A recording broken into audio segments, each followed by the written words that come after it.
say in real life to these people. Well, it's also, do you think off camera that sometimes we're paid to be gregarious and we're paid to have outgoing personalities and fun, but in real life so many performers are basically shy and somewhat introverted, and we carry around our own secret world inside of ourselves. I once sat at a dinner table and there was Woody Allen, Dick Cavett, me, Lily Tomlin, and I think it was Richard Pryor, and my husband said, "This is the gloomiest bunch I've ever seen."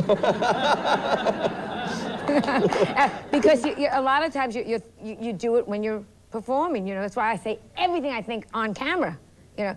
And then you go off camera, you don't say anything. But you know what is wonderful about you too? When I've seen you out in public and at fundraisers and charity events, when people come up to you and say hi, you are very gracious and very giving to them. Oh, yes. Really, because.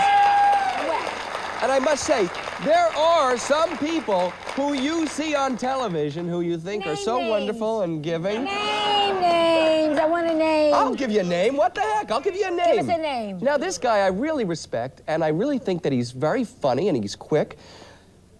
Regis Philbin, right? So somebody said to me, "I want to introduce you to Regis." And I said, "Oh, that's all right. I don't want to bother him." And I was going to come up and say, "Regis, I think you've got one of the quickest, funniest minds." And somebody said, "Regis, this is Richard Bay from People Are Talking." And he went, "Yes, nice to see you." And I realized that there's a lot of tension in this business. Could it be a deodorant? Could it be you? Could it be? Could it be you hadn't changed that suit for a month and a half? Could it be you went, "Hi, Regis"? Oh. No. But it's also true. We all have our bad days, and it could have been a bad day for him. But But see, when you go out in public, I'm sorry, the public is paid for everything. I'm not being goody. The public paid for this, the public paid for this, the public paid for my hair, the public, everything. When you go out in public, you have an obligation to be nice to these people. Very few people come up and go, "I don't like it." And it's easier. It's easier to sign an autograph and explain why you don't want to. Yeah. It takes longer to say, "Oh, I don't do this, and this is stupid, I don't want to do." Just sign your stupid ass name and get on with it, you know? It's such a small thing for us to do, and it's... But the public can be rude, too. I know, like, you'll be signing an autograph and they'll see a bigger star, and they'll whip that paper right. I cannot tell you how often I'll have ivers on my hand when I get home at night. "Can I have your autograph, Joan?" "Certainly, Joan." "There's Ann Walker." Oh, but come on. You got ivers on your hand. But see, even there's a certain degree of insecurity, and you even saying this. You're as big a star as any of them. Oh, sure. Who is a bigger star than you? Oh, that's not the way. Oh, yeah, right. Who? Yeah, who? Oh. Let's start. I am serious, Joe. This is gonna break your heart. What? This is gonna break your heart. Regis Philbin. No, I admire and respect Regis very much. Yeah, I know. Oh, don't get off the hook. Say you hate him. It's good for you. You can have a feud going. Look right in the camera and say, "Regis, I hate your guts." No, but I don't. If I did, I would say it, but I don't. He does. Say it, and then he'll call you on. You can. Exactly. But I don't. I think he's very good. Do you want to get out of New Jersey? Say it.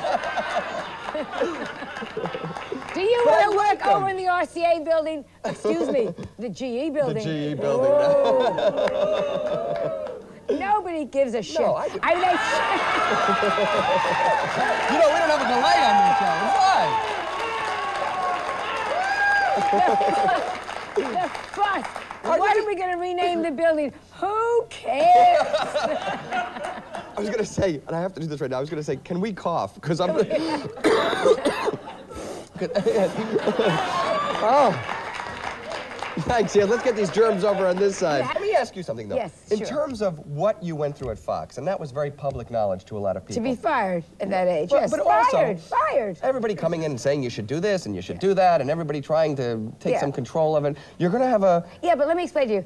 The Dust is all settled. It's a year and a half later. We had the highest ratings they ever got in that time period. So it doesn't matter what they say. Let me ask you, though. I know you have a new talk show coming up. I have a new talk show in September. And I believe it's going to be on against Regis. I hope not, because I do like him. But, I like him, too. Oh, sure. Get your hands off me. But, yeah, I hope it's syndicated. I hope not. I mean, there's room for all of us. There's room for everybody. That's right. I mean, and now with the business changing, there's cable. I mean, you have a choice now of 42 things to watch. So there's room for everybody. Will you do anything differently because of your past experience? No, because again, we had the highest ratings they ever got in that time period at Fox.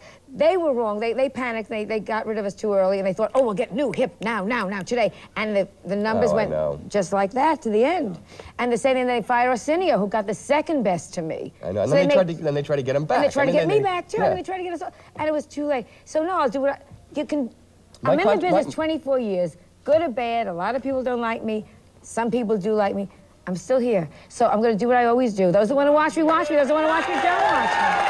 Can't change it. You're trying to provoke some sort of feud between me and Regis Philbin, right? I think it'd be good for you at this stage of your career. You're adorable, and you're terrific, and you can use the press. So pick somebody. Don't take this personally. A little bit bigger than you in the business.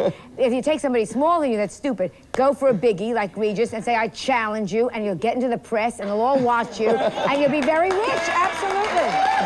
Absolutely. All right. You're someone who's commanded a great deal of loyalty from her friends as well in this business. You have friendships, and you've had your little petty feuds once in a while that were sort of show business things. Show business. But Cher has been a very close friend of yours. Very good friend of mine, very close friend of mine, and it's wonderful because we're so different. And we walk down the street, it looks like mother and daughter, you know, she's like the outfit and the hair and the whole, and the 11-year-old boyfriend, you know, it's just, and I'm single now. She wants me to go cruise Toys R Us with her, but I just think that's... Do you date now? I don't date yet. It's stupid. I'm too old. And I mean, at this age. And they call you up, and you got to pretend. What are you doing Tuesday? Let me check. Meanwhile, you're getting snowblind from the book. You know, it's like Tuesday. No. I'm having an enema that morning. I can't make it. It's very hard. No, it's hard. But we've seen like Phyllis Diller with Malcolm Forbes over the last few days. I think. Has Phyllis been with Malcolm? Yeah. Oh, interesting. I have some questions out here in the audience. Yes, ma'am, you have a question. Joan, what are your beauty secrets? A good knife, a needle, and thread. I barged into your dressing room twice, and you were so nice both times. Well, and you barged into her so dressing room twice. Was she dressed? Pretty much. Pretty much. What did he say? No, once I was on Hollywood Squares in Florida, and well, you were how did really she look? Let me just tell me this. Oh. She looked very good, and she's beautiful, and she's a great body. That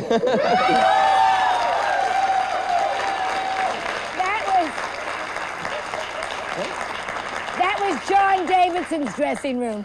You just didn't realize it because he was wearing pumps, but that was John Davidson's dressing room. Did you ever have a desire to be like what they would call a so-called serious actress? Yes. Yes? Of course. That's why I did Broadway Bound for 5 months. Oh, yeah. Oh, sure. Everybody.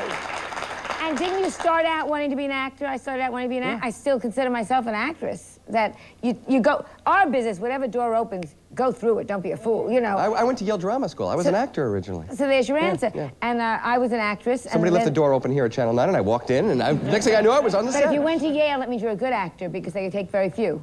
Very few people. No, but it's serious. It's true. And, Regis didn't go to Yale. Just kidding. Yes. Damn right he didn't. Get mad. And neither did Kathy. Get mad at both. I like them both. You really let him have it. Kathy went to Oral Roberts University. Oh, Bess. She did, really. Did she really? That's a fact. That's not a joke. Well, I'm not going to touch that one with a 10-foot pole.